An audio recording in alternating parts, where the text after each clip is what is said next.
Dragons. Fire-breathing, night-slaying, princess-devouring dragons. They are creatures that have fascinated humans for generations.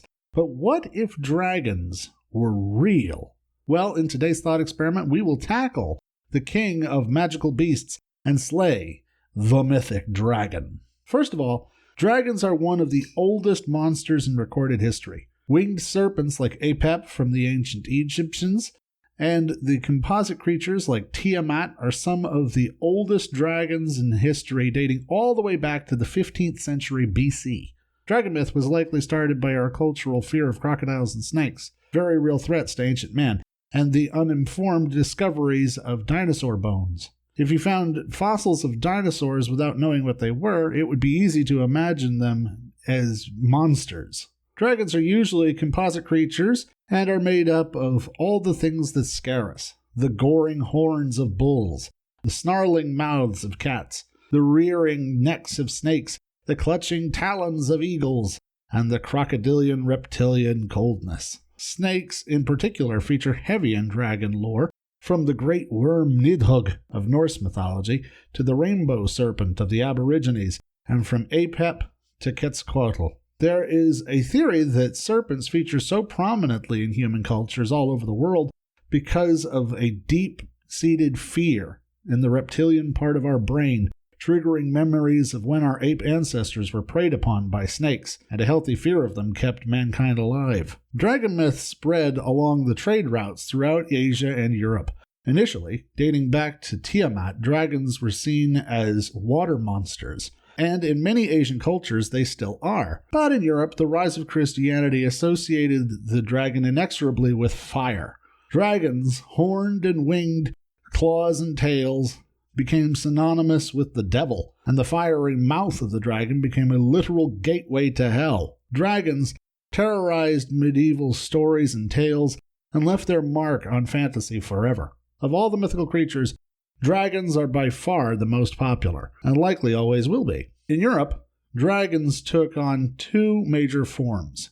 Heraldic dragons are the ones like in D&D and the Welsh flag, and there are wyverns, like Smaug and the Hungarian horntail. Heraldic dragons have 6 limbs, 4 legs, and 2 wings, and are not possible with Earth biology. All vertebrate animals on land are descended from a fish ancestor with 4 limbs.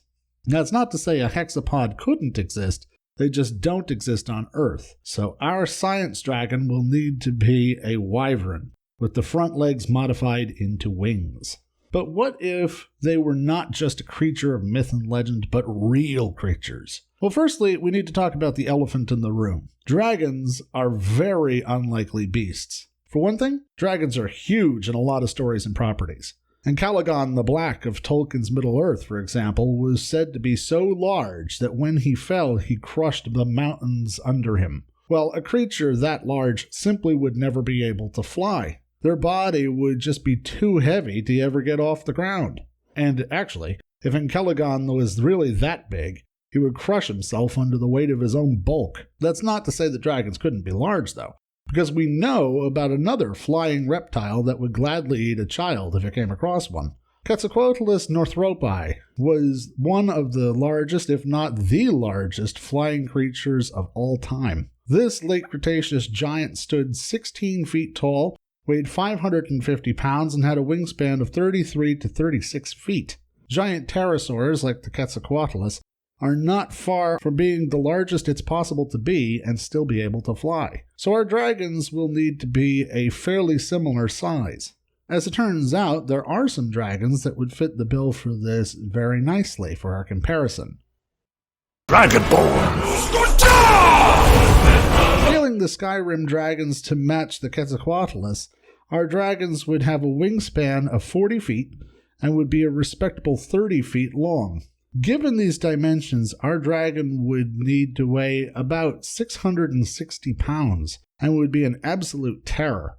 Now, Quetzalcoatlus was capable of flying because, just like modern birds, they had hollow bones and air sacs to make them lighter, and our dragon would need to have these too if it wants to get off the ground. So despite its size, it wouldn't weigh all that much comparatively. That's not to say that it wouldn't have strength, though. Bald eagles only weigh 8 to 12 pounds, but they can regularly pick up prey that weigh 3 to 4 pounds. Now that doesn't sound like much, but that's a third of their body weight. That would be the equivalent of a 200-pound man holding a 66-pound weight and jumping as high as he could off the ground.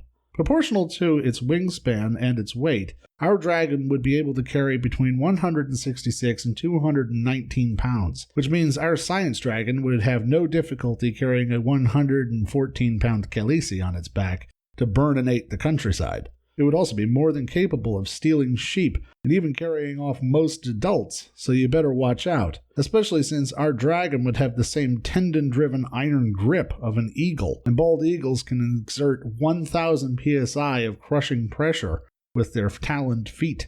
A dragon would be several times stronger. It isn't just the feet that would be dangerous, though. With a set of croc-like jaws that are 2 feet long, our dragon would be able to deliver an absolutely bone-crushing bite of over 3,700 psi. Our dragon's flight would be difficult to calculate, but for reference, a bald eagle can fly as high as 10,000 feet, and even given their size can fly at speeds of 30 miles per hour, and in a dive can speed over 100. Scientists also theorized that Quetzalcoatlus could fly between 56 and 67 miles per hour, which is way faster than you or even a horse could run. So if the dragon takes it into mind to kill you and eat you, it will, with absurd ease. Given these speeds, Daenerys would definitely be able to reach the Lannister army before her Dothraki horde did. And considering Quetzalcoatlus probably spent most of its time in the air gliding rather than flapping, our dragon could probably make the trip from Dragonstone to the Wall with relative ease, though definitely not fast enough to save Jon and the others from an army of zombie boys. But the most dangerous part of a dragon, of course, is its fire breath.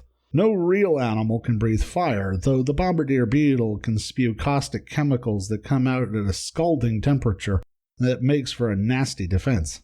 It might be possible for our dragon to create a chemical reaction that produces fire, though, excreting chemicals that are inert on their own but burst into flames when they come in contact with each other like a biological napalm. The ability to breathe fire would instantly skyrocket dragons to the most dangerous and deadly predator that has ever lived. Needless to say, having giant, flying, fire-breathing super predators flying around, burninating the countryside and burninating all the peasants, would result in a very quick and violent response from mankind. Typically, when a predator hunts livestock, we humans have a tendency to make that predator dead. For example, a mere 10 years after the settlers arrived in Plymouth, Massachusetts, a wolf bounty was imposed. Within a decade, the numbers of wolves plummeted in New England and all across the American Northeast. Predators of all sorts were hit hard by hunting bounties, but big predators like bears, wolves, and mountain lions most especially so.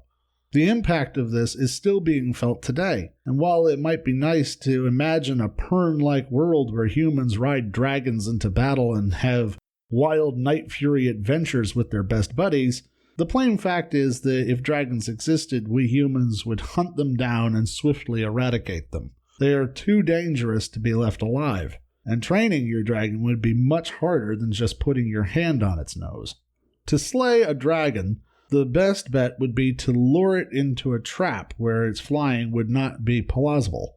Once you get the dragon on the ground, shooting it with arrows or ballista bolts, if you can hit it, is probably your only chance. A bow is perfectly capable of killing creatures with thick reptilian hides like alligators, though it takes a fairly strong bow to bring them down. For gator hunting, you want a bow with a pull between 37 and 75 pounds. Crushing or bludgeoning damage would be equally effective against dragons due to their hollow bones. Even so, it would require several people to fight a dragon and could go very badly wrong. The further the distance you can keep between yourself and the dragon, the better, because you do not want to fight it up close. Fighting a full-grown dragon would be very difficult using medieval methods, though guns and missiles would probably work very well in the modern day. Perhaps the best option for killing dragons would be to find and destroy their nests by dropping rocks on them, A dangerous prospect, but better than fighting them head on. If by some chance we did manage to capture a dragon and tame it alive, it would be easily the most desirable possession in the world. Dragon riders would change the face of battle thoroughly. Since you could control a flying mount, you can control battlefields with ease. A war dragon would be a force of nature in a war, and a handful of them could have a devastating effect on battle formations and strategy. For one thing, unless the enemy came prepared to deal with them, they could present a very serious threat. Though archers would be able to bring them down eventually, they could do a lot of damage to battle formations before that. Pack a lot of people together and unleash fire breath, and you tend to have some bedlam on your hands. Couple that with the dragon's flying speed, and they would probably be pretty difficult to hit. Even without fire breathing, control of the air would be a tremendous asset, as you could drop rocks or darts on an enemy from above. Dragons, if they were real, would be an absolute monster, and would certainly be worthy of their legendary status. Perhaps it's best that they stay in the imagination. But if we are to fight monsters in our lives, we must keep our eyes and mind open, and always be creative. Thanks for watching. I've had this idea in mind to do this thought experiment for a while. I was heavily influenced by channels like Shadiversity and Alternate History Hub. And if you have enjoyed this content, I would strongly recommend that you go and check out Shad's videos about dragons, where he dives in depth as to how one would fight them with medieval technology. I really want to give a shout out to those channels because they inspired me to start up Create World and make it what it is, and where hopefully it will be going in the future.